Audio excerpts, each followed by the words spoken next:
ฟังเป็นเวลาเมินมาหลายปีและอย่างต่อเนื่องเพื่อที่จะน้อมนำเอาสิ่งที่เป็นสาระมานำเสนอให้ท่านผู้ฟังได้รับฟังและน้อมนำไปพินิจพิจารณาอาจจะนำไปใช้ในชีวิตประจำวันหรือเพิ่มคุณค่าทางด้านจิตใจแก่หมู่เฮาทุกท่านก็ต้องขออนุโมทนากับท่านที่เสียสละเวลาอันมีค่ายิ่งติดตามรับฟังรายการนี้ก็เชื่อว่าคงจะเกิดประโยชน์สดที่ผลแก่ท่านผู้ฟังบ่นักก็น้อยรายการลมโพเฮานั้นก็มีความหลากหลายในเนื้อหาแต่บางครั้งเขาก็นำธรรมะในรูปแบบของการบรรยายบางทีก็นำเรื่องเล่าจากประสบการณ์ของเรื่องเล่าจากในคัมภีร์ในทางพระพุทธศาสนาก็ขึ้นอยู่กับเวลาและโอกาสและสถานการณ์ที่เกี่ยวเนื่องกันก็ต้องขออนุโมทนากับหลายท่านที่แจ้งผลการรับฟังแล้วก็นำข้อเสนอแนะดีๆแง่คิดแก่ธรรมาภาพในฐานะที่เป็นผู้ดำเนินรายการและที่สำคัญนั้นก็คือมีผู้ใหญ่ซึ่งอาตมาคือความเคารพนับถือแต่เป็นผู้ที่อาวุโสเพิ่นก็ติดตามรับฟังรายการนี้อยู่เสมอและนอกจากนั้นก็ติดตามรายการที่พระท่านจัดรายการและโดยท่านก็มีคลายเป็นข้อเสนอแนะว่ารายการธรรมะที่พระดำเนินรายการอยู่ทุกวันนี้น่าจะนำเสนอในข่าวสารของทางคณะสงฆ์เป็นสำคัญโดยเหตุผลนั้นท่านบอกว่าจริงๆแล้วพระเราทำงานอยู่ตลอดแต่ว่าไม่ได้นำเสนอเพราะการนำเสนอในเรื่องข่าวสารของพระสงฆ์เฮาในเชิงบวกคือมีเยอะๆเพราะว่าสื่อต่างๆณวันนี้เขานำเสนอข่าวพระในเชิงลบว่าบางท่านก็อาจจะมีอคติต่อข่าวสารต่อบุคคลยกตัวอย่างช่วงนี้มีการให้ความช่วยเหลือแก่ผู้ประสบภัยน้ำท่วมบอกว่าที่จังหวัดเชียงรายอำเภอแม่สายหรืออำเภออื่นๆในเชียงใหม่เฮานี่ก็เช่นเดียวกันสงฆ์ที่อยู่ในชุมชนในวังวัดเนี่ยปกติธรรมดาพระเฮาก็ไปรับอาหารบิณฑบาตจากญาติโยมเพิ่นใส่บาตรญาติโปกคืออ่านเถอะนะว่าเรื่องไม่ออกศรัทธาเดือดร้อนน้ำท่วมตัวเจ้าก็นึกตรงนี้เพิ่นอาจจะทำอาหาร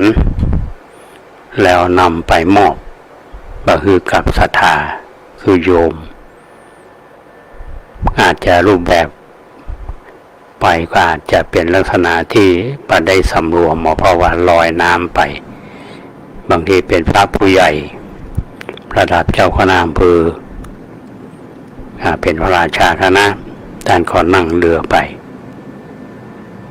ก็นุ่งแต่ผ้าอังสะแต่สื่อก็นำเสนอคนที่เข้าใจก็ไม่ได้ไปอนุโมทนาแต่บางท่าน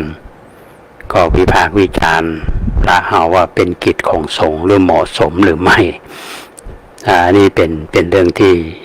เฮากำลังปะกันอยู่เพราะฉะนั้นพระสงฆ์เฮานี้ตระหนักรู้อยู่เสมอว่าญาติโยมเป็นผู้ให้ความบูชาพระสงฆ์เฮาและพระสงฆ์เฮาก็ปฏิการะตอบแทนในยามที่ญาติโยมเดือดร้อน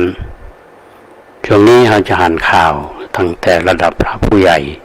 ระดับปกครองมันก็คือความสำคัญเดินทางไปเยี่ยมเดินคำนำเครื่องอุปโภคบริโภคไปแจกอย่างที่จังหวัดเชียงใหม่เขาก็มีหลายวัดและโดยเฉพาะอำเภอเมืองเขาก็มีกิจกรรมเรื่องนี้อยู่ในท้ายรายการนั้นธรรมาภาพจะนำมาเล่าสู่ท่านทั้งหลายฟังว่าพระสงฆ์องค์เจ้าเขามีความรู้สึกต่อเหตุการณ์เหล่านี้อย่างไรแล้วก็ดำเนินการอย่างไรแล้วก็ญาติโยมทั้งหลายมีส่วนร่วมจะได้พ้องอันนี้เป็นเรื่องที่ควรจะนำมาเล่าสู่กันฟังโดยธรรมาได้ฟังโยมที่เคารพนับถือกันเนี่ยเจอกันเมื่อตะวาบางคนเน้นว่ารายการพระเฮานี่ควรจะมีข่าวสารของทางพระสงฆ์เฮาเยอะๆอันนี้ก็อาตมานี้ปฏิบัติเพิ่นก็แอบฟังอาตมาอยู่เหมือนกันพี่น้องท่านผู้ฟังทุกท่านช่วงนี้เป็นช่วงของฤดูฝนตกน้ำนองน้ำท่วมอย่างที่เราหันอย่างฟ้าเชียงใหม่เฮาช่วงนี้ฝนก็ตกตอนอาตมาภาพจะเข้ามาสถานีช่วงก็ไปสวดมนต์สวดมนต์เสร็จเรียบร้อยแล้วก็ลงมาที่ห้องส่งฝนก็ยังตกปล่อยๆอยู่แต่ช่วงนี้จะมีกิจกรรมที่น่าชื่นใจก็คือว่ากิจกรรมที่เฮาชาวพุทธเนี่ยได้ยึดถือประเพณีปฏิบัติกันหนึ่งก็เป็นประเพณีที่มีช้านานมาตั้งแต่ในสมัยครั้งพุทธกาลละวันเถอะแล้วก็ในภาคเหนือเราก็มีงานอย่างต่อเนื่องเหมือนกันในภาคกลางเพิ่นก็มีงานบุญอันนี้เหมือนกันเมื่อกี้วันที่ผ่านมานี่ก็มีโอกาสได้รับนิมนต์จากวัดช่างทองโดยทางวัดเพิ่นก็นิมนต์พระสงฆ์ไปรับสลากพัดเนาะซึ่งก็เป็นที่น่าอนุโมทนาวัดช่างทองซึ่งเป็นวัดที่ได้รับการอุปถัมภ์จากคณะศรัทธาแล้วก็ทางท่านเจ้าวาดพระอธิการปีชาท่านก็เป็นพระหนุ่มที่มีคนเริ่มใส่ศรัทธาก็จัดงานกล้วยสลากวันเดียวกันนั้นที่วัดโป่งน้อยทางคณะกรรมการประเมินเรื่องโครงการวัดประชารัฐระดับภาคเปิดขอมาติดตามงานตรวจงานอาตมาภาพก็เลยมาเป็นพระสงฆ์ที่วัดช่างทองอันนี้ก็เมื่อหันแล้วก็มีความดีใจและวันนี้ก็มีโอกาสเข้าไปร่วมกิจกรรมงานสลักพัดวัดผาลาดซึ่งท่านพระครูธีระสุทพจน์เจ้าวาดถึงเป็นพระหนุ่มพลอยแรงเป็นพระนักเผยแผ่เป็นพระนักวิชาการที่ชื่นใจก็คือท่านได้นิมนต์พระมหาเถระที่เคารพนับถือแล้วก็เคยไปมาหาสู่กันนิมนต์พระสงฆ์องค์เด่นขอร่วมเช็ดศิษย์ปลุกแล้วก็ญาติโยมที่มีความเคารพเลื่อมใสก็ได้มาร่วมกิจกรรมกันอย่างอุ่นหนาฝาข้างอันนี้เป็นเรื่องที่เฮาท่านทั้งหลายในคนยุคนี้โดยเฉพาะคนรุ่นใหม่เฮาเนี่ย กาจะมาทราบความเป็นมาเพราะฉะนั้นอาตมาภาพก็ขออนุญาตได้เล่าเรื่องของงานสลากพัดก็คือท่านทั้งหลายได้ฟังกันโดยเฉพาะเรื่องความเป็นมาของงานสลากพัดเนี่ยนะในยุคเราเนี่ยอาจจะคิดว่ามันเกิดขึ้นอยู่ในภาคเหนือเราเนี่ย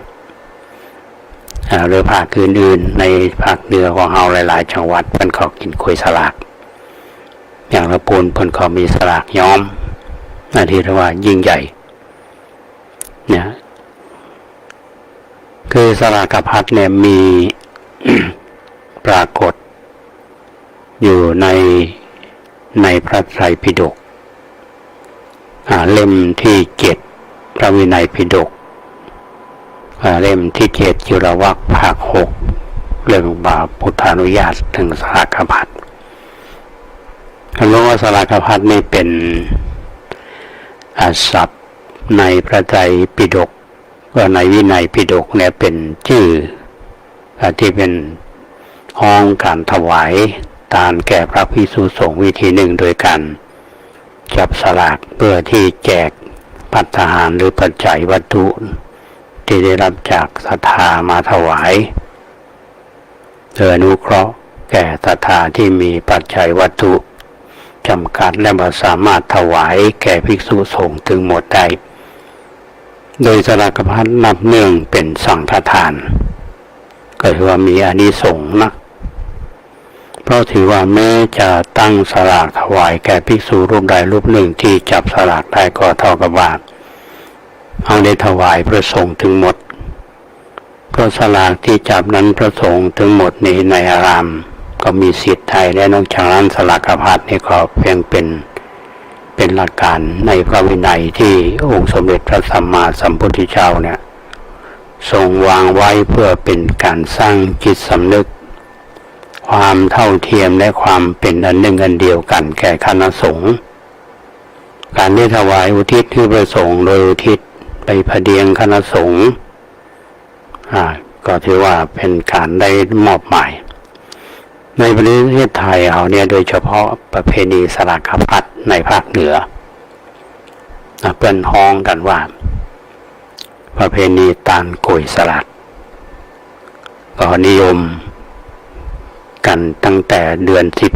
12ถึงเดือน20ของทุกปีสาเหตุที่ถือเป็นอย่างนั้นก็เพราะว่าในช่วงที่ชาวบ้านได้ยานากันเสร็จสับเรียบร้อยหยุดพักผ่อนประสงค์ก็จำพรรษาอยู่ในวัดคณะสงฆ์ศรัทธาเพิ่นก็มีความพร้อมเพรียงกันก็จึงจัดสลากพัดเมื่อพูดถึงเรื่องนี้ท่านผู้ฟังอาตมาจำได้ว่าตอนเป็นเด็กน้อยอยู่บ้านนอกเราก็ไปงานสลากไปกินโขยสลากคือรู้สึกว่ามันม่วนคำว่าโกยเนี่ยมันก็เป็นฉลอมเนาะของที่เป็นตาลบอกว่าจะเป็นข้าวก็ดีอาหารก็ดีเนาะมันมีหลายอย่างในโกยเปิ้นคำเมื่อกินโกยสลากสมัยก่อนนี่ที่จำได้เนี่ยเปิ้นต่างบ้านนอกตมาอยู่แถวคุณตูเมืองลีเนี่ยนะเปิ้นก็กินกันสลากเปิ้นก็กินเตโกยสลากกินกันนะแล้วต่อมานี่งานสลากพัดมันก็จะมีข้าวหม้อแกงหม้อเดี๋ยวเขาก็มารูปแบบอาจจะเป็นข้าวห่ออาจจะเป็นข้าวกล่องอะไรเนี่ยมันก็เปลี่ยนแปลงไปตามนั้นคนสมัยก่อนนี้เป็นว่า กินสลากหากไม้ก็แปลกเหมือนกันเพราะนั้นรู้ถึงบรรยากาศนะโดยเฉพาะในภาคเหนือเอาเนี่ยก็เมื่ออาตมาภาพไปเรียน หนังสืออยู่ที่กรุงเทพเนี่ยพี่น้องชาวเหนือเอาก็จัดงานกินโกยสลากที่วัดเบญจมาบพิตรจำได้ว่าตอนนั้นอาตมาภาพเป็นประธานสาธมิกเชียงใหม่ปี2530พี่น้องชาวภาคเหนือเอานี้ แต่ละจังหวัดเชียงใหม่ละปูนลำปางเชียงรายแม่ฮ่องสอนเนาะเพื่อนก็จัดโกยสลากกันพี่น้องแต่ละจังหวัด ที่ไปอยู่กรุงเทพโดยเฉพาะประธานสมัยนั้นอาจารย์มาจำได้ว่าคุณดุสิตพานิชพัฒน์เป็นผู้ใหญ่เป็นก็มีบทบาทสำคัญในสมาคมชาวเหนือเฮาอันนั้นเป็นเหตุการณ์เมื่อ30-40 ปีมาละก็ว่าคนไปอยู่ในกรุงเทพปัจจุบันนี้เพิ่นก็ยังรักษากันอยู่ท่านผู้ฟังพี่น้องที่ชาวเหนือเฮาไปที่อยู่กรุงเทพอันนี้พูดถึงมาการรักษาในเรื่องของประเพณีทีนี้ เมื่อตะกี้เนี่ยอาตมาภาพบอกว่ากินกล้วยสลากครับมีมาตั้งแต่ในสมัยครั้งพุทธกาลลองวานดูหลักฐานซะหน่อยว่าความเป็นมานี่มันมีมาตั้งแต่สมัยครั้งพุทธกาลที่พระพุทธเจ้าทรงประทับอยู่ที่เชตวันมหาวิหารเนี่ยมันมีนางคนหนึ่งมีนางกุมารีคนหนึ่งอุ้มลูกบ่าวนี่คือละอ่อนน้อยหล่นเข้ามานี่นางยักษินีซึ่งสองคนนี่มีเวรต่อกันมาหูกี่ภพกี่ชาติละก็ติดตามมาเพื่อที่จะมาทำร้ายลูกของนางกุมารีกาเพื่อจะกินอันเตอเนาะนางก็วิ่งล่นหน่อสุดชีวิตมาหู้ว่าจะไปที่ไหนแล้วก็ล่นเข้าไปที่พระเชตวันในขณะนั้นพระพุทธเจ้ากำลังแสดงธรรมอยู่นางขอเอาลูกน้อยเนี่ยไปวางแทบพระบาทแล้วกราบทูลว่าข้าแต่พระองค์ผู้เจริญขอทรงโปรดเป็นที่พึ่งแก่ลูกชายของหม่อมฉันเถิดพระเจ้าค่ะพระพุทธเจ้าท่านหยุดพฤติกรรมที่จองเวรจองกรรมของนางกุมารีกาในหลังยักษินีด้วยการตรัสคำสอนว่าเวรย่อมไม่ระงับด้วยเวรแล้วก็ทรงนางทั้งสองเนี่ยที่เห็นผิดชอบชั่วดีนางยักษินีนี่ก็พุทธองค์ก็รักษาศีล 5ยักษินีก็ให้ซื้ออื่นเพราะอย่างพอกราบทูลพระพุทธเจ้าว่านางบ่สามารถที่จะไปทำมาหากินในอย่างใดถ้าหากมารักษาศีลนางกุมารีกาเนี่ยก็จึงอาสาที่จะพานางไปอยู่ตัวนางก็ได้รับการอุปการะจากนางกุมารีกาหลายอย่างก็นึกถึงอุปการะคุณตอบแทนบุญคุณก็นางนี่มีความสามารถพิเศษอันหนึ่งคือสามารถยังรู้ดินฟ้าอากาศได้ก็คือว่าเป็นนักพยากรณ์อากาศในสมัยนั้นเพิ่นยังมีกรมอุตุเตือนางยักษินีนี่ก็พยากรณ์อากาศปีนี้ว่าลมฟ้าอากาศเป็นจะได้ขอบอกคือนางกุมารีกาปีไหนที่มันฝนนักก็ทำนาที่ดอนถ้าฝนมันบนักก็ทำนาที่ลุ่มก็ผลผลิตก็ได้ดีคนอื่นนี่มโหเทคนิคในการที่จะบริหารจัดการนางกุมารีกานี่ก็ได้ผลผลิตหนักพี่น้องชาวบ้านก็มาถามใบน้อยเป็นจะได้ผลผลิตของเธอเนี่ยถึงได้รับผลผลิตหนักเปิ้นว่าขอได้นางยักษินีนี้ช่วยกันนางยักษินีก็ได้ช่วยพี่น้องชาวบ้านก็ทำนาเป็นเกษตรกรก็ได้ผลผลิตเหมือนกันเมื่อได้ผลผลิตทุกคนอยู่กันได้ความรักความสามัคคีจากที่ไล่บี้กันมาทุกภพทุกชาติ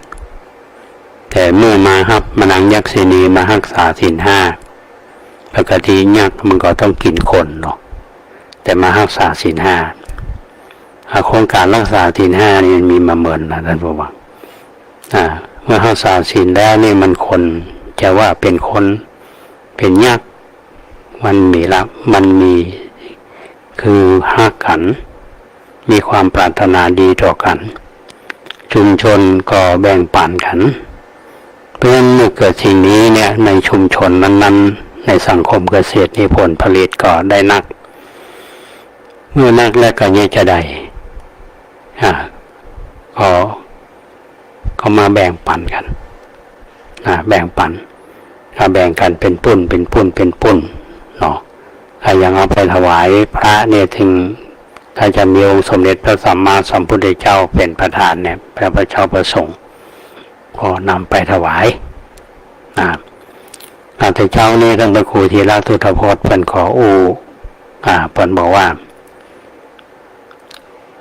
พระพุทธเจ้าเป็นประธานพระบสุสงฆ์แล้วก็ปากันถวายถวายก็เป็นสลากอันนี้เล่าย่อๆก็คือว่าเงินสลากพัดมีมาตั้งแต่สมัยครั้งพุทธกาลโดยมีตัวละครก็คือนางกุมารีกาที่เอาลูกน้อยไปเปิ่งบารมีของพระพุทธเจ้าเพื่อพ้นภัยจากนางยักษินีนางยักษินีก็ได้พุทธบารมีของพระพุทธเจ้าที่แผ่ภัยคือนางได้รักษาศีลก็จึงได้มีความเกื้อกูลซึ่งกันและกันก็มีการเพิ่มผลผลิตในทางการเกษตรเมื่อคนอยู่ดีกินดีก็แบ่งปันกันก็บ่ลืมที่จะถวายพระพุทธเจ้าพระเจ้าประสงค์อันนี้เป็นกินสลากตั้งแต่สมัยในครั้งพุทธกาลก็ต่อมาก็เชื่อว่าสิ่งเหล่านี้ที่ถ่ายทอดมาอย่างหมู่เฮาชาวพุทธเนี่ยอย่างปัจจุบันนี้ ที่เราได้ยินว่างานโกยสลากวัดนั้นวัดนี้แต่ถ้าเราจะสนใจลงรายละเอียดเนี่ยในสมัยก่อนกับสมัยนี้ก็อาจจะแตกต่างกันสมัยก่อนนี้เป็นห้องว่าวันดาสมัยนั้นเพิ่นก็จะมาช่วยกันอย่างอาตมาภาพอย่างเมื่อวันที่15กันยายนที่ผ่านมาเนี่ยที่วัดบ้านกลางอำเภอดีจังหวัดลำพูนซึ่งเป็นวัดบ้านเกิดของอาตมาซึ่งมีท่านพระครูอินทวุฒิคุณเจ้าคณะอำเภอดีเพิ่นก็ได้จัดงานตานสลากอาตมาภาพก็ได้รับพระเมตตาท่านก็ได้โทรศัพท์มานิมนต์เพื่อที่จะไปร่วมกิจกรรมวันสลากพัดก็ขอบคุณท่านพอวันเดียวกันอาตมาภาพต้องเข้าร่วมกิจกรรมธรรมสัญจรของคณะสงฆ์ตำบลสุเทพถ้าไปเพื่อก็อาจจะตัดจากกองมรดกในตำบลสุเทพก็ได้นะเขาว่าเจ้าคณะตำบลเขต1ไปอยู่ออกไปกินสลากอะไรอย่างก็เลยว่าได้ไปห่วมแต่ก็ติดตามแต่ข่าวที่ได้รับก็คือได้รับความข่าวที่น่าชื่นใจก็คือว่าจากการที่บ่เคยได้กินโกยสลากมาเนี่ยมีพี่น้องมาร่วมกันในเครือข่ายในวัดในอำเภอลีพี่น้องชาวบ้านก็มีความกระตือรือร้นกันทำบุญตานโกยสลากตานไปหาคนญาติพี่น้องพ่อแม่เหมือนกับวัตถุประสงค์ที่เอาตานกันเนี่ยก็หันว่ามันเป็นสิ่งที่ดีอาตมานั่ง ฟังพระเดชพระคุณท่านเจ้าคุณพระราชรัชมุนีเพิ่นกล่าวสัมมันโมทนียกถาก็นั้นเหมือนคำตอบว่ายังไปกินโกยสลากเนี่ยเฮาได้อย่างพ่องอาตมาก็ได้เรียบเรียงมาว่า1ฮักสามัคคีมีน้ำใจได้รักษาประเพณีทวีความกตัญญูเชิดชูฐานะบารมีก็หมายความว่าการตานโกยสลากบอกว่าจะที่ไหนอันที่หนึ่งเนี่ยงานจะสำเร็จได้เนี่ยเราต้องมีความฮักความสามัคคีกันเพราะว่าทั้งพี่น้องชาวบ้านทั้งพี่น้องประชาชนบรรดาประชาประสงค์และทุกคนนั้นมีน้ำใจต่อกันซึ่งการแสดงออกอย่างพระเดชพระคุณท่านบรรว่าที่วัดพระราชบอกว่าพระครูธีระสุตพจน์เนี่ยเป็นพระที่มีความมีน้ำใจก็ได้นิมนต์พระสงฆ์เถระหลายวัดเนี่ยทั้งพระสงฆ์องค์เนียน60 ตนเนี่ยมาก็ถือว่ามีน้ำใจ และญาติโยมก็มาร่วมบุญกันว่าจะอยู่ทั้งที่ไหนเพราะว่าในเมืองในทางอำเภอก็มาร่วมกันแล้วก็ได้รักษาประเพณีที่สำคัญนั่นคือทวีความกตัญญูก็แสดงความกตัญญูกตเวทีต่อผู้มีพระคุณของเราก็ได้รวมแล้วพระสงฆ์เราที่ทำก็เป็นแกนนำการแสดงความกตัญญูกตเวทีต่อบูรพาจารย์บูรพชนที่สำคัญนั่นก็คือการเชิดชูตานะบารมีก็คือตาสลากเนี่ยได้อันหยังก็ฮักสามัคคีมีน้ำใจได้รักษาประเพณีทวีความกตัญญูเชิดชูฐานะบารมีก็เป็นสิ่งที่น่าจะครอบคลุมทุกแห่งอันนี้งานตันสลากมีครั้งพุทธกาลมีปัจจุบันแต่จริงๆแล้วเนี่ยถ้าท่านไปหันบรรยากาศแต่ละแห่งเนี่ยก็อาจจะแตกต่างกันอย่างที่เช้านี้จะสรุปให้ท่านทั้งหลายได้ฟังว่าอาตมาภาพเนี่ยได้เดินทางไปก็อาจจะเจ้ากับเพื่อนก็ไปดูเนาะก่อนงานก็ได้เห็นความประทับใจหลายๆอย่างที่มีโดยเฉพาะวัดพระลาดเท่านี้เป็นวัดที่มีทิวทัศน์งดงามแล้วก็บรรยากาศเมื่อเช้านี้มีหมอกลงพี่น้องก็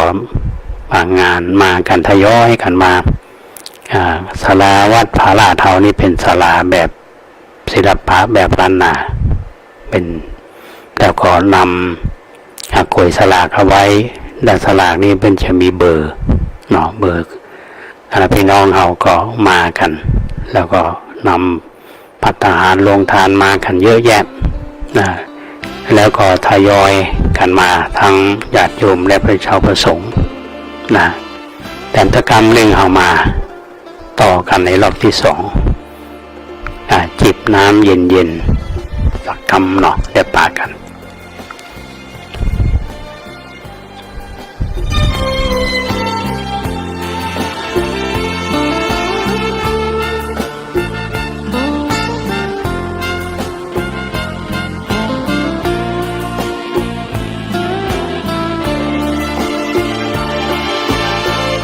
มารู้เรื่องเปรตกันหน่อยไหมทำบาปมากมายยามตายจึงกลายเป็นเปรตบาปลงทันและนั่นก็คือต้นเหตุใครกลายเป็นเปรตมันน่าสมเพชจริงนะไม่ชอบเป็นเปรตกันใช่ไหมก็จงตั้งใจละชั่วทำดีดังว่าอย่ามัวเพลินหลงเดินทางไม่สง่าชีวิตไร้ค่าเมื่อยามเวลาเป็นคนเปรตคือผู้ละโลกที่แล้วคนตายไปแล้วมากมายมองมนสัตว์จำพวกหนึ่งเกิดในอบายเวียนวนฉันไม่หลุดพ้นหรือฉันเปรตวิสัยคนกลายเป็นเปรตสุดเป็นทุกข์จะนั่งจะลุกยามหิวขอกินไม่ได้ทนทรมานมีกินก็กินไม่ง่ายควรคิดควรใครอย่าไปเป็นเปรตกันเลย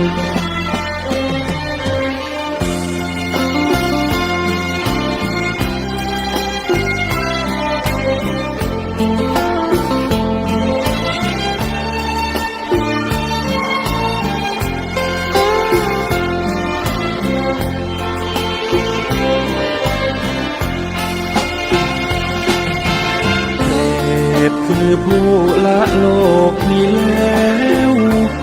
คนตายไปแล้วมากมายมองมนสัตว์จำพวกหนึ่งเกิ กิดในอบายเวียนวนฉันไม่หลุดพ้นหรือฉันเปรตวิสัยคนกลายเป็นเปรตสุดเป็นทุกข์จะนั่งจะลุกยามหิวขอกินไม่ได้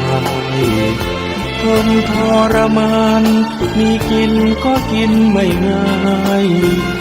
ควรคิดควรใครอย่าไปเป็นเปรตกันเลย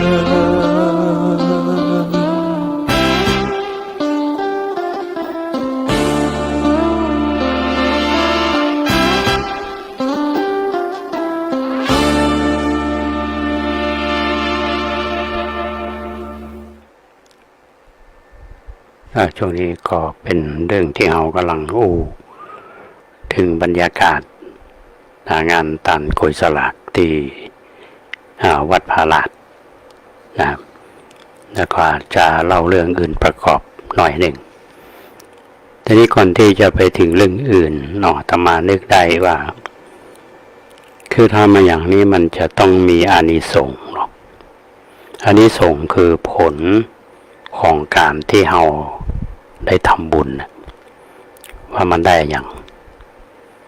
นำมาไปเนี่ยอาตมาได้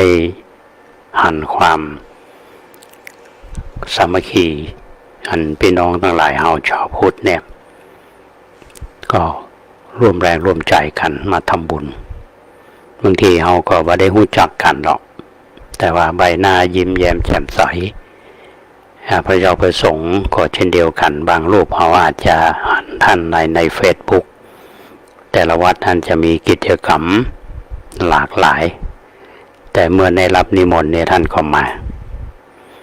ในวันนี้ พระเจ้าประสงค์ที่มาพระเถระชั้นระดับปกครองพระเดชพระคุณท่านเจ้าคุณพระราชมุนีรองเจ้าคณะจังหวัดเชียงใหม่วัดเจ็ดยอดขอไปวัดสวนดอกพระอารามหลวง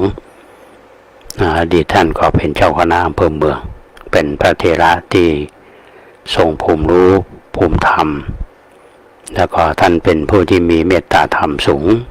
และที่สำคัญนั่นก็คือท่านฮักในด้านการศึกษาภาษาบาลี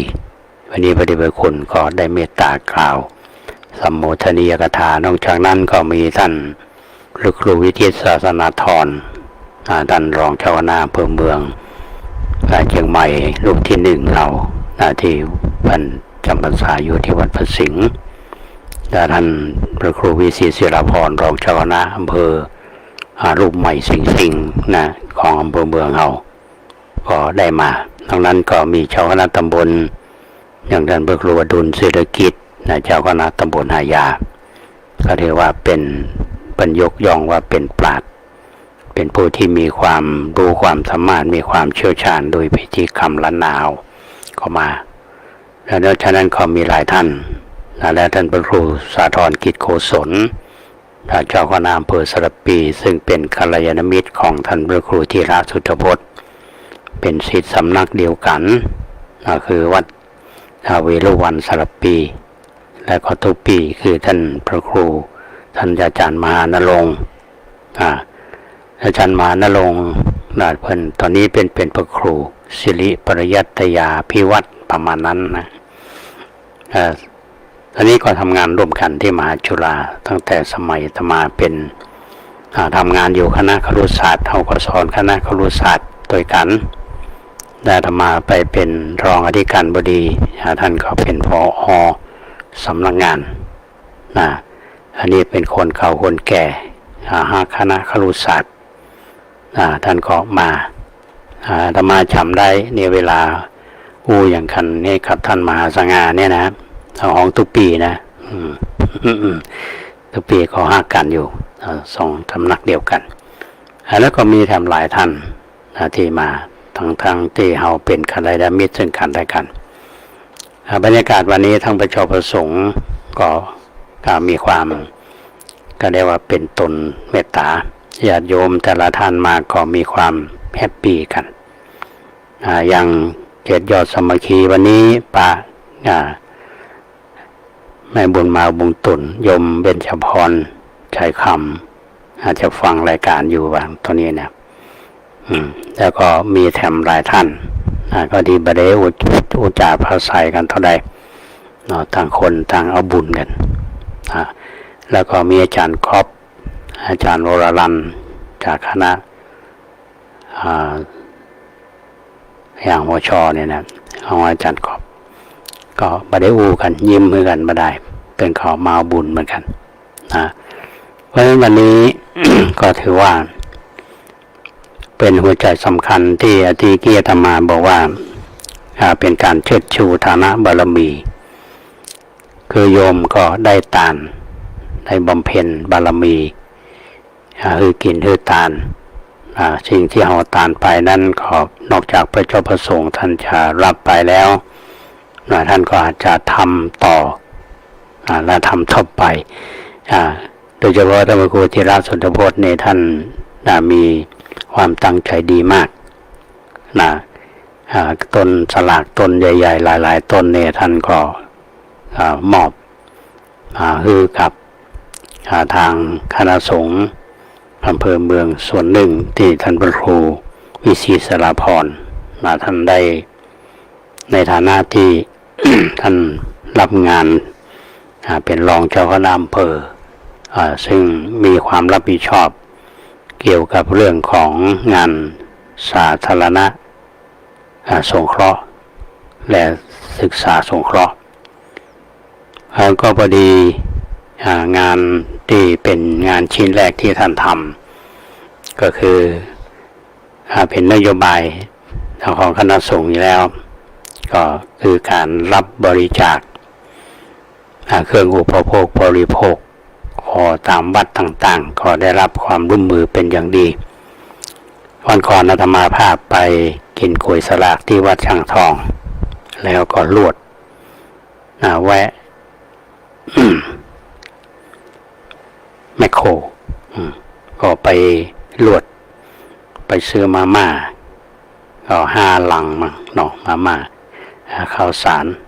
จากชนิดที่5 กิโลเนี่ยประมาณดูถึง5 ถุงนมกล่องเดือนเนี่ยก็ลวดไปหอม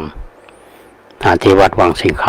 ำพร้อมข้าวหอมเงินสดไป2,000 บาทในนามของคณะศรัทธาวัดประแดงเขาปรากฏว่าพี่น้องของที่ได้รับบริจาคมาของเต็มศาลาวันนี้ท่านบอกว่ากำลังแพ็คของละแล้วก็จะได้นำไปมอบเพื่อพี่น้องใน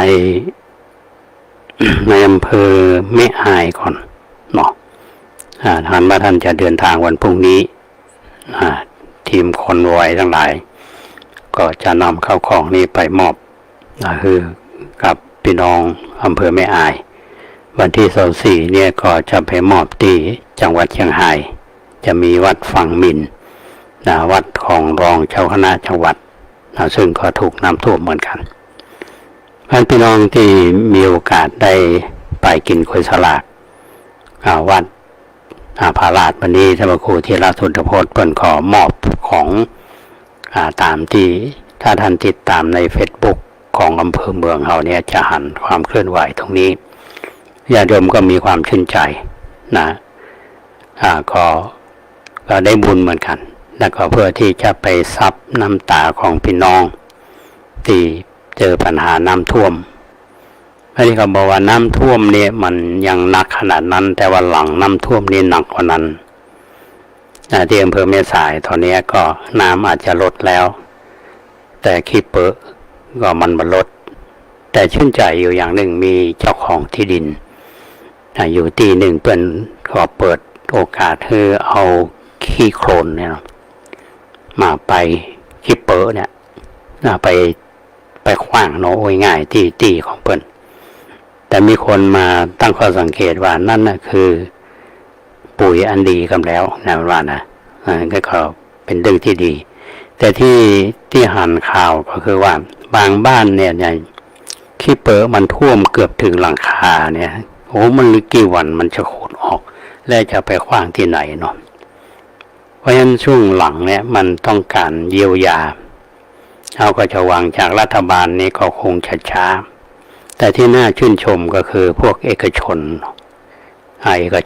หน่วยเคลื่อนที่เร็วทั้งหลายเนี่ยไปช่วยอันนี้ก็น่าชื่นชมทำงานได้เร็วเพราะว่ามันมีขั้นตอนของทางราชการแล้วคนก็ช่วยกันอันนี้หันน้ำใจของพี่น้องเฮาอันนี้โดยรวมทีนี้ในอำเภอเมืองเชียงใหม่เฮาโดยเฉพาะพระสงฆ์เฮาเนี่ยนะอันนี้ก็ต้องการชื่นชมและอนุโมทนาในความฉับไวโดยเฉพาะท่านพระครูวิสิตศิลาภรณ์เนี่ยที่ท่านรับงานที่หลวงพ่อเจ้าคณะอำเภอมอบหมายงานสาธารณสงเคราะห์นั่นคือท่านขอทำอาตมาก็ถามท่านว่าตอนนี้มียอดเงินบริจาคเท่าใดเพื่อนก็เพราะว่าตอนนี้ก็ยังมานิ่งแต่ก็อาจจะประมาณสัก200,000 กว่าบาทหมายว่าเงินสดที่ วัดต่างๆครูบาอาจารย์หอมกันคนละ1,000 พ่อง 2,000 พ่อง 4,000 5,000หลวงพ่อชาวคณะอำเภอเมืองพระเดชพระคุณท่านเจ้าคุณพระภาวนาธรรมาภิรัตน์พร้อมด้วยคณะศิษยานุศิษย์นอกจากจะนำเครื่องอุปโภคบริโภคไปแล้วเนี่ยก็มีเงินอยู่80,000 กว่าบาทเป็นน้ำใจก็ถามว่าตัวเจ้าได้ปัจจัยมาจากไหนก็มาจากญาติโยมนั่นแหละพระยานขอทำให้เป็นประโยชน์เพราะในเรื่องของอันนี้เราได้ตรงที่ว่าเชิดชูฐานะบารมีก็คือแบ่งปันให้ทานกันอันนี้เป็นเรื่องที่ทางคณะสงฆ์อำเภอเมืองโดยการนำของพระเดชพระคุณท่านเจ้าคุณพระภาวนาธรรมาภิรัตน์มอบหมายคือกับทางหลวงพ่อครูวิสิตศิลาภรณ์รองเจ้าคณะอำเภอฝ่ายสาธารณสงเคราะห์เนี่ยไปดำเนินการแล้วคณะของท่านก็จะเดินทางในวันพรุ่งนี้ก็เป็นกำลังใจอาตมาบัดได้ร่วมเดินทางไปกับเปิ้นเพราะวันพรุ่งนี้ก็จะมีงานในตำบลที่วัดศรีโสดาซึ่งพระเดชพระคุณท่านเจ้าคุณพระธรรมวชิรโกศลหลวงพ่อวัดศรีโสดาเป็นจัดทำบุญวันกตัญญูเพื่อที่จะทำบุญอุทิศถวายสมเด็จซึ่งวัดเบญจมบพิตรที่ท่านได้ล่วงลับไปแล้วในฐานะที่เป็นผู้ก่อตั้งธรรมจาริกแล้วทำบุญอุทิศส่วนกุศลถวายท่านครูบาเจ้าศิวิชัยแล้วครูบาอาจารย์ของที่ท่านลงไปอันนี้ก็เป็นงานประจำปีในวันพรุ่งนี้ก็จะเริ่มตั้งแต่เวลา 9 โมงเป็นต้นไปก็จะมีสวดธรรมนิยามแล้วก็จะมีการมอบทุนการศึกษาที่วัดศรีโสดาโดยเฉพาะพระสงฆ์เฮาในตำบลสุเทพก็ได้รับนิมนต์ไปร่วมงานอาตมาภาพในฐานะที่เป็นเจ้าคณะตำบลสุเทพเขต 1ก็จะเข้าไปร่วมงานนะครับงานนี้วันที่22และกิจกรรมของทางของคณะสงฆ์เฮาในเดือนนี้ โดยเฉพาะอำเภอเมืองของคณะสงฆ์อำเภอเมืองเฮาโดยเฉพาะพระเดชพระคุณท่านเจ้าคุณพระภาวนาธรรมาภิรัตน์ที่ท่านเอาใจใส่ในงานสำคัญโดยเฉพาะโครงการธรรมสัญจรโครงการธรรมสัญจรของคณะสงฆ์ตำบลสุเทพโดยการนำของพระเดชพระคุณท่านเจ้าคุณพระภาวนาธรรมาภิรัตน์พร้อมคณะสงฆ์ตำบลสุเทพเฮาได้รับการสนับสนุนงบประมาณจากเทศบาลตำบลสุเทพเฮาโครงการธรรมสัญจรนั้นได้รับสนับสนุนงบประมาณ 200,000 บาท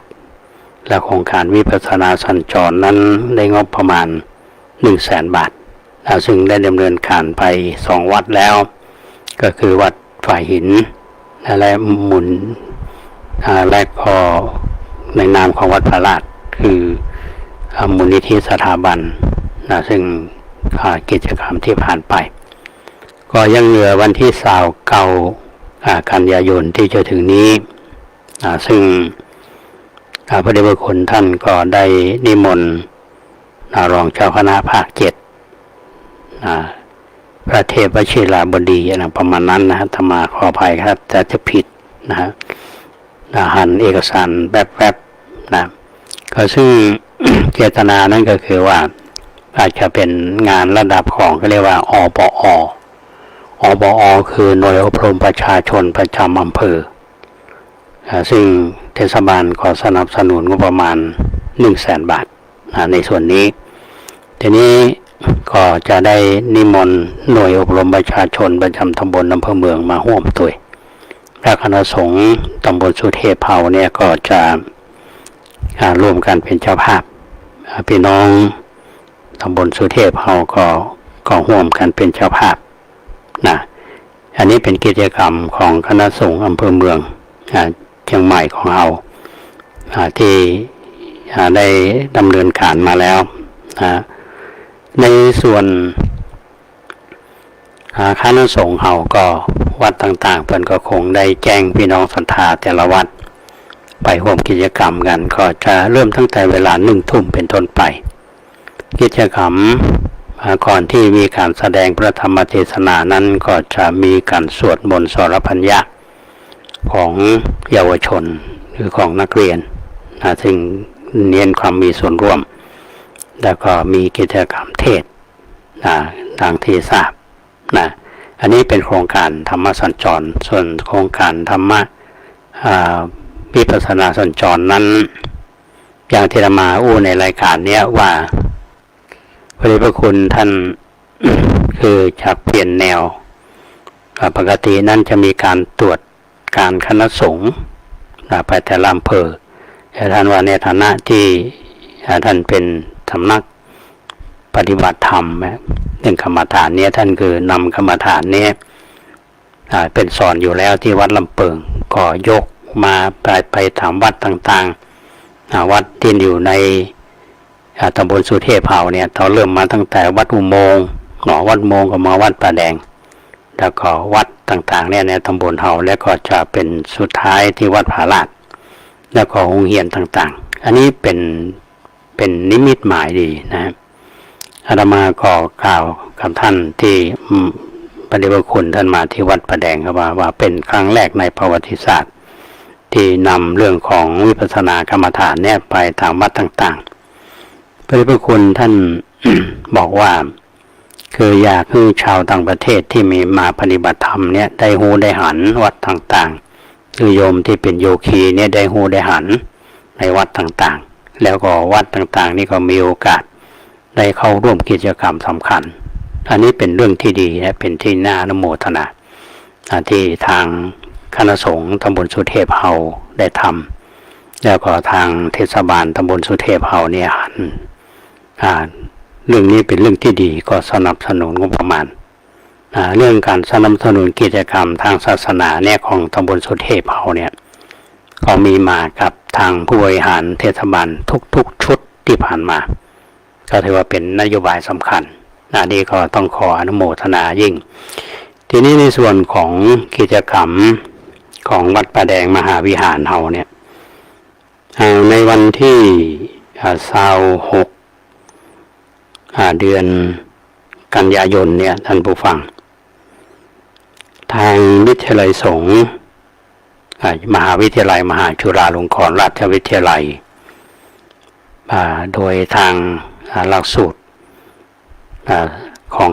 สาขาครุศาสตร์เนี่ยเพิ่งก็จะนำนิสิตแล้วก็นิสิตที่เป็นพระสงฆ์พระนิสิตและนิสิต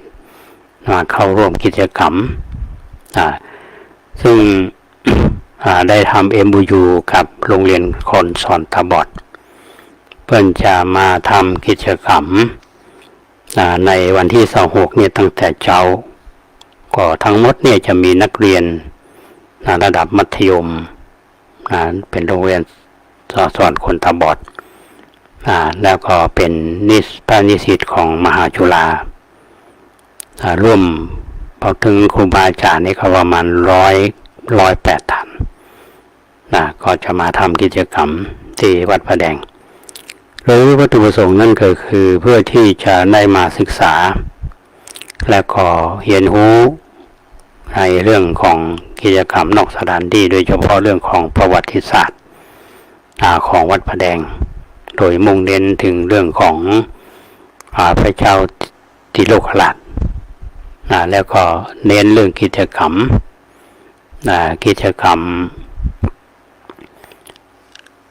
ก็เรียกว่าเป็นคล้ายก็เป็นหลักสูตรอบรมเนาะครั้งนี้เป็นเพราะว่ามันจะมีแบ่งเป็นฐานแล้วว่าในเรื่องความกตัญญูถ้าทำเป็นพื้นฐานของคนดีมีฐานที่หนึ่งก็คือธรรมะพิบาลความดีคืออะไรและก็ผลบุญความดีคืออะไรวัตถุประสงค์ก็เพื่อที่จะให้นักเรียนเนี่ยได้ย้อนนึกถึงตัวเก่าในการกระท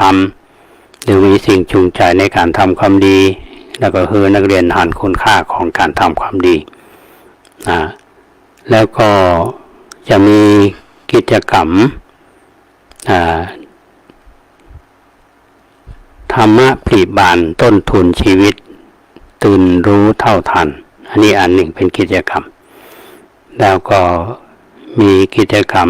ธรรมะปริบาลเพราะชีวิตมีความหมายอันนี้ก็แบ่งกันเป็นฐานก็จะมาใช้สถานที่ของวัดพระแดงเราอาตมาในฐานะที่เราเคยทำงานที่คณะครุศาสตร์แล้วก็อยู่ที่มหาจุฬามา25 ปีก็เมื่อมีกิจกรรมลักษณะนี้เอาก็หันว่าควรที่จะให้ความเกื้อกูลซึ่งกันและกันอาตมาก็เลยก็บอกอาจารย์เพิ่นบอกว่าก็จะร่วมกิจกรรมก็คือหนึ่งในฐานะที่เป็นเจ้าวาดเราก็เป็นทางประธานเปิดประธานปิดและก็คือความอุปถัมภ์ว่าจะเป็นน้ำดื่มก็ดีเรื่องข้าวกล่องก็ดีเนี่ยที่จะเลี้ยงนักเรียนก็ดีถวายพระนิสิตก็ดีหรือครูบาอาจารย์อาตมาและญาติโยมท่านใดจะร่วมบุญด้วยกันร่วมกับอาตมาภาพก็ยินดีอย่างยิ่งอันนี้ก็เป็นถือว่าเป็นการทำบุญร่วมกันอันนี้เป็นสิ่งที่ทางวัดเราให้ความสำคัญเพราะว่าถ้าหากว่าทางมหาวิทยาลัยมหาจุฬาสถาบันทางการศึกษาในระดับอุดมศึกษาของคณะสงฆ์ได้รับการสนับสนุนจากวัดต่างๆในการทำกิจกรรมโดยเฉพาะนักเรียนคนตาบอดเนี่ยซึ่งมีอยู่ในเชียงใหม่เราวันก่อนนี้เปิ้นมาดูสถานที่ก็ทั้งครูทั้งนักเรียนตาบอดเนี่ยเปิ้นมานั้นท่านใดที่อาจจะมีลูกเป็นคนตาบอดและเข้าเรียนในโรงเรียนนี้เราก็ถือว่าเป็นการช่วยกันในทางด้านการศึกษาอันนี้เป็นเรื่องที่เราให้ความสำคัญเกี่ยวกับเรื่องนี้วันที่26ตั้งแต่ตั้งแต่8 โมงปลายเป็นต้นไปจนถึง3 โมงแมลงหรือญาติโยมจะมีอย่างมาช่วยก็แล้วแต่ช่วยละอ่อนขนมก็ได้อย่างก็ได้เนาะอันนี้เป็นเรื่องที่ว่ามีอย่างบอกหลวงพ่อยังมาบอกเนาะอันนี้เป็นเรื่องของกิจกรรมการอบรมถือว่าเป็นเรื่องสำคัญอันนี้เป็นกิจกรรมการอบรมเขาเรียกว่าเป็นหลักสูตรอบรมซึ่งทางวิทยาลัยสงฆ์เชียงใหม่ก็จะมาทำกิจกรรมทีนี้ในส่วนของงานของวัดเฮาหลังจากออกพรรษาเนี่ยก็จะมีอันหนึ่งก็คือการทำบุญทอดกฐินปีนี้ทางคณะวิศวกรรมศาสตร์มหาวิทยาลัยเชียงใหม่โดยท่านรองศาสตราจารย์ดร.ธงชัยฟองสมุทรคณบดีคณะวิศวกรรมศาสตร์ท่านได้พร้อมโดยบุคลากรเพื่อนก็รับเป็นประธานเนาะประธานในการทอดกฐินแต่ว่าเป็นกฐินสามัคคีก็เหมือนกับที่ญาติโยมได้เคยเดินทางมาร่วมก็จะมีกรรมการแต่ละสาย มาแล้วเราก็จะมาทอดกฐินร่วมกันเราท่านใดที่มีศรัทธาจะร่วมกันเป็นเจ้าภาพลงทานก็ดีเนาะหรืออื่นอันใดที่จะทำให้งานเราเป็นไปด้วยความเรียบร้อยท่านก็สามารถที่จะติดต่ออาตมาภาพได้ที่หมายเลข0818815690 0818815690เบอร์เดิมเบอร์เดียวนะก็เป็นเวลาเมินและเบอร์นี้ก็คงจำกันได้นะวันนี้ได้อู้จากันเรื่องหลักๆก็คือเรื่องงานสลากพัดก็ได้เล่าถึงประวัติและความเป็นมาก็มีมาตั้งแต่ในสมัยครั้งพุทธกาลแล้วก็สืบทอดกันมาถึงประเทศไทยเราโดยเฉพาะในภาคเหนือแต่ละจังหวัดเราก็ได้ยึดถือปฏิบัติกันมาเป็นประเพณีที่แฝงเร้นไปด้วยความ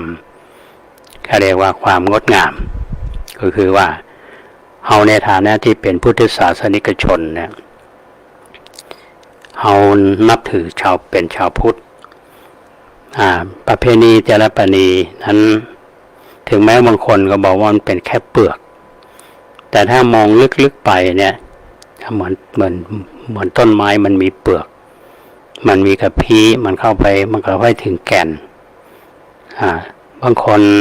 อาจจะเข้าถึงแก่นทำปฏิเสธเปลือก แต่ว่าถ้าเรายอมรับตรงนี้ก็เรียกว่าแต่ละคนนั้น ภูมิธรรมอาจจะแตกต่างกันมันมีระดับเหมือนพระพุทธเจ้าท่านได้สอนก่อนที่ท่านจะแสดงธรรมขึ้นไปเนี่ยท่านจะมองก่อนเรียกว่าวิเคราะห์ผู้ฟังว่าอยู่ในระดับไหนบางทีบางรูปเนี่ยฟังอย่างเดียวฟังเทศกันเดียวเป็นพระอรหันต์ไปเลยอันนี้ก็เรียกว่าสุดยอดก็เหมือนถ้าเปรียบเป็นดอกบัวตัวนี้ปนน้ำแล้วเนี่ยปนน้ำแล้วบานได้ละบางคนนี่ก็จะต้องฟังเทศเรียกว่าปฏิบัติโดยใช้เวลาอยู่พอสมควรนะแต่ถึงจะได้บรรลุธรรมเปรียบเหมือนกับดอกบัวที่อยู่ปิ่มน้ำแต่ประเภทหนึ่งก็คือดอกบัวที่อยู่ในน้ำรอที่จะโผล่บานในวันต่อไปบัวแต่ประเภทนี้อยู่ก็เรียกว่าอยู่ใต้ขี้ตมอันนี้นี่มีโอกาสได้ออกมาหันแสงอาทิตย์ก็เหมือนกับคนเฮาเนี่ยนะแบ่งระดับกันก็เรียกว่าอุคติตันยูประเภทนี้ประเภทแรกก็หมายว่าฟังธรรมแล้วได้บรรลุธรรมเลยอุคติตันยูวาวิปจิตันยูอันนี้ก็ต้องใช้เวลาหน่อยในการศึกษาอย่าหาว่าพระสาวกแต่ละรูปเนี่ยบางรูปนี่ฟังธรรมในอย่างท่านอัญญาโกณฑัญญาเนี่ยฟังธรรมปัญญากาภวนสูตรเนี่ยท่านก็ได้ดวงตาอันธรรมแล้วองค์อื่นก็ค่อยๆฟังต่อไปนะทีนี้ประเภทอันสุดท้ายแค่เดียวนัยยะแปลว่ามันต้องแนะนำมันถึงมีโอกาสได้พูดให้งอกแสดงว่าอยู่ใต้โคลนตมคนมันมีหลายประเภทท่านผู้ฟังที่ว่าเนี่ยฉะนั้น อันไหนมันจะถูกใจทั้งหมดเนี่ยผมมีเพราะว่ามันต่างกันในเมื่อความแตกต่างกันระหว่างบุคคลมีเนี่ยมันมีสีสันมันท้าทายเพราะฉะนั้นเราก็เข้าใจอย่างคนวังเพศนักเข้าถึงแกนแล้วก็ปฏิเสธเปลือกเนี่ยก็มีเราต้องยอมรับเพียงเท่านี้ความหลากหลายเพราะฉะนั้นวันนี้อาตมาภาพก็จึงได้เอาเรื่องของสลากพัดมาเล่าตั้งแต่สมัยพุทธกาลแล้วก็สมัยหมู่เฮาที่มาปะกันในยุคเก่าๆอย่างอาตมานี่มันคนเท่าแล้วหรอเนาะเรื่องเก่าตัวลุงมันเรื่องเก่านะครับเป็นคนเท่าหรอสมัยอาตมาเป็นเนนนะอย่างมาเดียว73แล้วหรอเท่าละ ถ้าเราอ่อนรุ่นใหม่ก็บอกว่าโอ้มันคนเท่าเรื่องเก่าๆก็เป็นสิทธิ์ของเขาว่าสิ่งแวดล้อมมันเปลี่ยนวิธีคิดก็เปลี่ยนอันนี้ก็ต้องยอมรับเพราะฉะนั้นจะยื้อจะใดเขาก็อยู่กันคือใดในระหว่างคนรุ่นใหม่กับคนรุ่นเก่าแต่คนรุ่นเก่าก็ต้องอดทนนะนักแก่อย่างโยมมหาธรรมาหลายท่านโว้ท่านเมื่อก่อนนี่เขาเลี้ยงลูกเขาอย่างมันเชื่อเขาโมดต้องฟังเขาถึงวันนี้เขาต้องอยู่ในโอวาทมาหรอ เพราะว่าอันนี้จะไม่ใช่อันเนี้ยนะครับเราบางครั้งก็ปรับตัวมาได้เนี่ยเขาว่านะอันนี้ส่วนใหญ่จะเป็นอย่างนั้นตอนที่ฟังมานะก็บางทีก็บ่เข้าใจลูกบางทีลูกก็บ่เข้าใจแม่ธรรมดาต้องปรับตัวอย่างขนาดใหญ่ในยุคนี้เราเป็นยุคของคนรุ่นใหม่ยุคเล็กเทคโนโลยีแม้แต่ตัวเจ้าเขาก็ต้องปรับตัวดันผู้ฟังนะเขาต้องเรียนรู้กับเข้าบางเรื่องนะเพราะฉะนั้นวันนี้อาตมาภาพก็คงนำเรื่องที่มาเล่าสู่ก็คงจะเป็นประโยชน์เนาะมานักก็น้อยละแล้วก็ขอชื่นชมเนาะในแต่ละกิจกรรมที่หันเนี่ยมานึกถึงว่าถ้าหากว่าเรามาช่วยกันรักษาเดี๋ยวคนรุ่นเก่าเราเนี่ยมาช่วยกันสืบสารเราอ่อนรุ่นหลังเนี่ยเขาก็ไม่ได้สืบสารจากไหนมันก็ไม่ได้รู้จักมันก็จะหายไปนะเขาก็ทำหน้าที่ของเขาดีที่สุดนะเพราะฉะนั้นข่าวคณะสงฆ์ที่อาตมาพยายามนำเสนอวันนี้ก็คือข่าวที่ทางคณะสงฆ์อำเภอเมืองเราอาจจะไปนำเครื่องอุปโภคบริโภคไปช่วยผู้ประสบภัยที่อำเภอแม่อายแล้วก็ที่จังหวัดเชียงรายที่วัดฝั่งหมิ่นแล้วก็วัดอื่นๆทำก็คิดว่าหลังจากที่วันที่22วันที่24ที่ผ่านมาก็คงคณะทำงานก็คงจะได้สรุปพระธรรมภาพก็จะได้นำข่าวสารนั้นมาเล่าสู่ท่านทั้งหลายได้ฟังว่าวัดต่างๆที่ได้นำเครื่องอุปโภคบริโภคไปมอบพร้อมปัจจัยนี้ถึงมือผู้ที่ร้อนประการใดวันนี้ก็ต้องขออนุโมทนากับทุกท่านที่ติดตามรับฟังรายการเท่าที่ดูนี่ก็มีโยมหลายท่านที่ติดตามรายการวันนี้เนาะสิ่งใดที่มันเป็นประโยชน์ก็มอบให้กับท่านผู้ฟังสิ่งใดที่มันอาจจะผิดพลาดบกพร่องไปอาตมาในฐานะที่เป็นผู้รับผิดชอบรายการข้าพเจ้ารับผิดชอบแต่เพียงผู้เดียว แต่วันพรุ่งนี้เราก็คงจะได้มาป่ากันแถมวันที่22วันพรุ่งนี้ก็จะไปร่วมงานวันกตัญญูที่วัดศรีโสดาเป็นงานประจำปีแล้วก็ขอบคุณท่านพระครูสมุวิศวัตวรกิจโจท่านผู้อำนวยการสถานีวิทยุ 104.50 เมกะเฮิรตซ์น่าจะลิงก์สัญญาณถ้าท่านไม่ได้ถ่ายทอดสดนะแต่ก็ต้องขอบคุณที่ท่านบันทึกลงใน YouTube เนาะโยมท่านใดไม่ได้ฟังก็เข้าไปดู YouTube ของวัดฝ่ายหินว่ารายการล่มโพเนี่ยก็จะได้ติดตามในส่วนของด้านเทคนิคก็ดีกันก็ต้องอนุโมทนากับคนเกษตรเพชรสำริดบก.ก้าวหน้านิวเขาแต่ที่สำคัญนั้นแม่บ้านนี้เป็นฝ่ายเฝ้าฟังด้วยเนี่ยก็ต้องขออนุโมทนาที่เป็นแห่ง